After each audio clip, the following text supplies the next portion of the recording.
Hi friends, welcome back to our channel happy home made videos. ఈరోజు మన ఛానల్లో పల్లి చిక్కీ ఎలా రెడీ చేయాలో చూపించబోతున్నాను ఫ్రెండ్స్. చాలా ఈజీ ప్రాసెస్లో చాలా పర్ఫెక్ట్గా పల్లి చిక్కీ ఎలా రెడీ చేయాలో చూపించబోతున్నాను. మీరు కూడా చూసి మీ ఇంట్లో ట్రై చేయండి. ముందుగా 2 గ్లాసుల పల్లీలు తీసుకొని దోరగా వేయించాలి. హైలో పెట్టొద్దు, మంట హైలో పెట్టకుండా లోలో పెట్టి పల్లీలు దోరగా వేయించుకోవాలి. హైలో పెట్టారంటే పైన వేగుతాయి కానీ లోపల వేగవు. ఈ పల్లీలు ఎంత బాగా వేగితే పల్లి చిక్కీ అంత టేస్ట్గా వస్తుంది. చూసారా, ఇలా లోలో పెట్టుకొని పల్లీల్ని దోరగా వేయించి పక్కన పెట్టుకోవాలి. పల్లీలు చల్లారిన తర్వాత ఇప్పుడు వీడియోలో చూపించే విధంగా ఒక గిన్నె లాంటిది తీసుకొని పల్లీల్ని ప్రెస్ చేస్తూ పొట్టంతా తీసుకొని పక్కన పెట్టుకోవాలి. ఇప్పుడు మనం పల్లీలు ఏ కప్తో కొలిచామో అదే కప్పుతో 2 గ్లాసుల బెల్లాన్ని కూడా యాడ్ చేయాలి. 2 గ్లాసుల పల్లీలకి 2 గ్లాసుల బెల్లం పర్ఫెక్ట్గా సరిపోతుంది.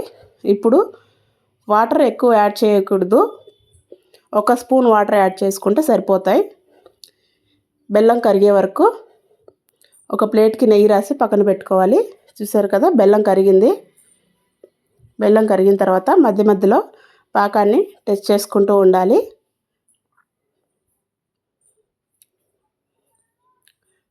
చూసారా, పాకం రాలేదు, స్టిక్కీగానే ఉంది. ఈ పాకం రెడీ చేసుకునేటప్పుడు స్టవ్ సిమ్లో పెట్టుకొని చేసుకోవాలి, హైలో పెట్టకూడదు. పాకం కలర్ మారుతుంది. చూసారా, హైలో పెడితే పాకం అనేది మాడిపోతుంది.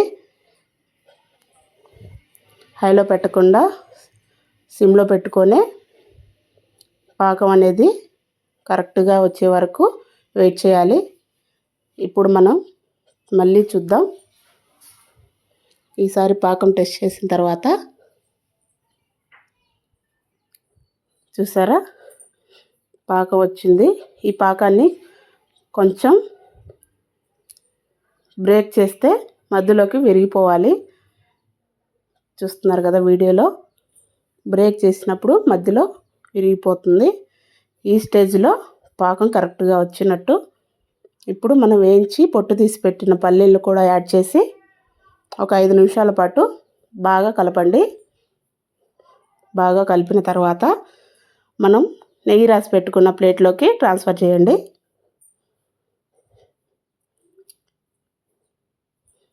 ట్రాన్స్ఫర్ చేసిన తర్వాత మరో గిన్నెకి నెయ్యి రాసుకొని అదంతా ఫ్లాట్గా చేసేయాలి. సమానంగా అంచులు మొత్తం సమానంగా చేసుకోవాలి. మనం చపాతీ చేసే కర్రతో కూడా ఇలా చపాతీ కర్రకి నెయ్యి అప్లై చేసి వీడియోలో చూపించే విధంగా చూసారంటే అంచులన్నీ సమానంగా చేసి కరెక్ట్గా చేసుకోవచ్చు. ఇప్పుడు పై లేయర్ గోరువెచ్చగా ఉన్నప్పుడే మనకి ఏ సైజు కావాలంటే ఆ సైజు పల్లి చిక్కీల్ని కట్ చేసి పెట్టండి. పూర్తిగా చల్లారిన తర్వాత స్పూన్తో కానీ నైఫ్తో కానీ ఇలా ఒకసారి చేశారంటే, బ్రేక్ చేశారంటే పర్ఫెక్ట్గా పల్లి చిక్కీ ఊడొచ్చేస్తుంది. ఒకవేళ ఊడి రాకపోతే ఒక 5 నిమిషాల పాటు సిమ్లో పెట్టుకుంటే, స్టవ్ పై పెట్టి సిమ్లో పెడితే ఈజీగా బ్రేక్ అవుతుంది. చూసారు కదా, ఇంతే ఫ్రెండ్స్, చాలా ఈజీ ప్రాసెస్లో పల్లి చిక్కీ ఎలా రెడీ చేయాలో చూసారు కదా. మీరు కూడా మీ ఇంట్లో ఒకసారి ట్రై చేయండి. ఇది ఎయిర్టైట్ బాక్స్లో స్టోర్ చేసుకుంటే 1 మంత్ పాటు ఫ్రెష్గా రెడీ అవుతుంది. చాలా టేస్ట్గా కుదురుతుంది. మీరు కూడా మీ ఇంట్లో చూసి ట్రై చేయండి. Thank you for watching.